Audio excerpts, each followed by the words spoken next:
Saludamos de inmediato al exministro de Justicia, Gustavo Adriancien, que nos acompaña para analizar de alguna forma el panorama electoral. ¿Cómo está, exministro? Bienvenido.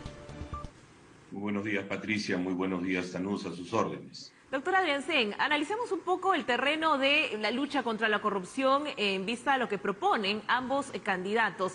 Y una de las peculiaridades de ayer la dio a conocer el señor Pedro Castillo anunciando la creación posiblemente de un tribunal de honor ante alguna inconducta por parte de militantes o funcionarios, congresistas, e incluso el propio, ¿no? Si comete alguna inconducta, dijo, será sometido a un tribunal de honor. ¿Estas acciones son más declarativas o se puede actuar de oficio ante un eventual gobierno?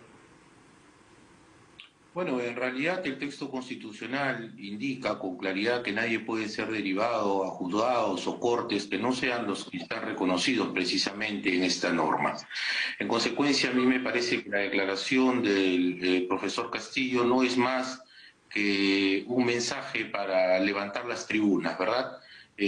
Por lo demás, hablar de un tribunal de honor significaría que precisamente eso es lo que se va a analizar. Si las personas han actuado y han honrado sus palabras en el ejercicio de la función pública que eventualmente les corresponda ejercer en un eventual gobierno de Castillo.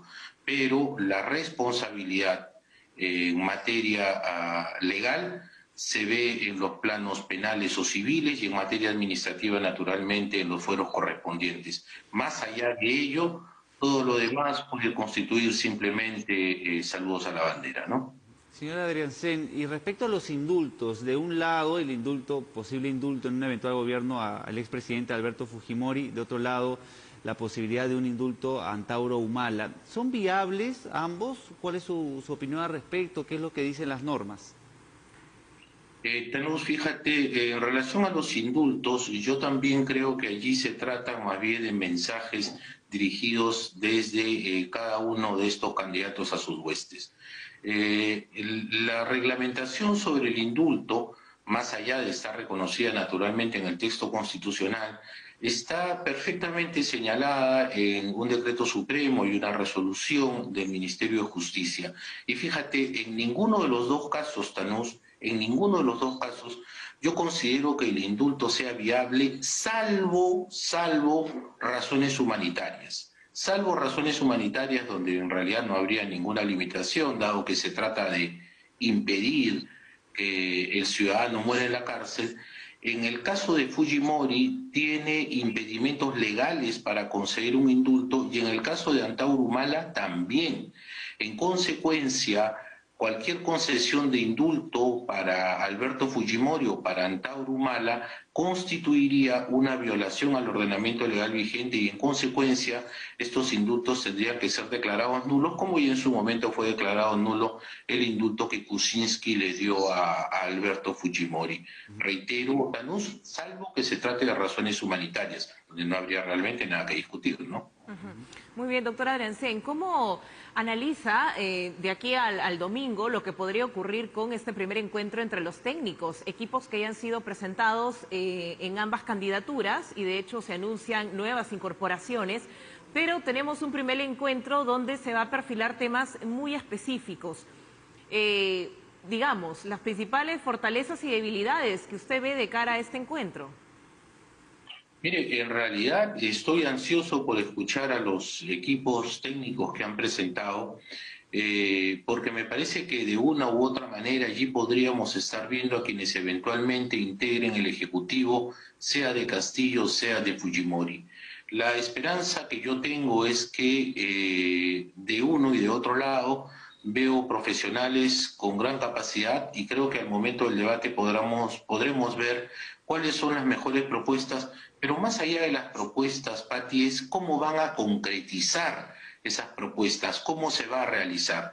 Me parece, por ejemplo, absolutamente carente de razonabilidad creer que tú vas a dar el 10% a salud y el 10% a educación, cuando sabes que eventualmente no tenemos recursos como para poder financiar una aventura de esa naturaleza.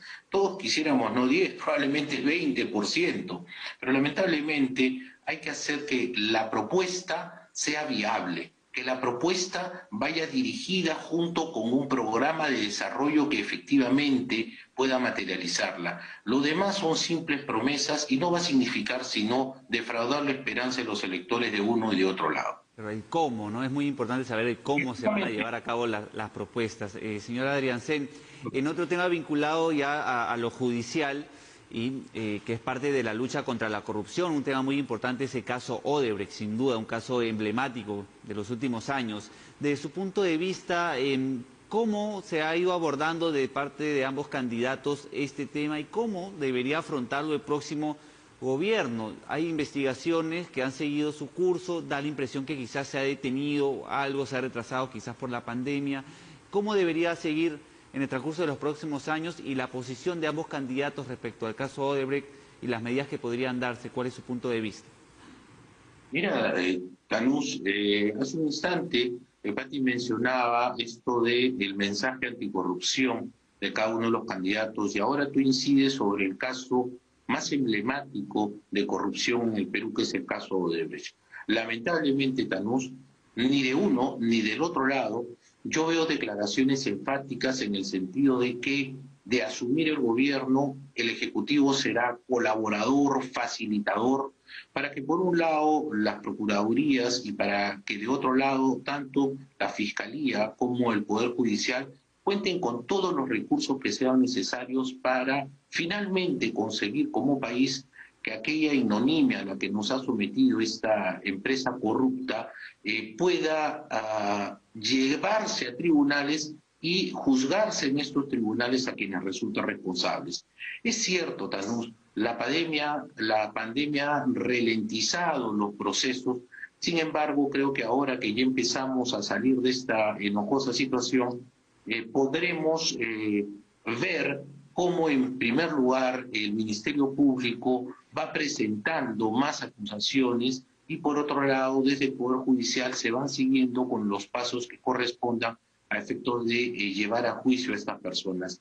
De momento, creo yo que, reitero, ninguno de los dos bandos está siendo, como yo hubiera querido, lo suficientemente enfático en el apoyo que se debe brindar a las autoridades que están viendo el caso Odebrecht. Muy bien, como es, doctora Adriancén, como usted mencionaba, ¿no? Sobre todo hay también mucho interés por saber cómo se va a mantener el trabajo del equipo especial Abayato, por ejemplo, a nivel de las fiscalías. Pero será motivo de otra conversación. Muy amable por este diálogo.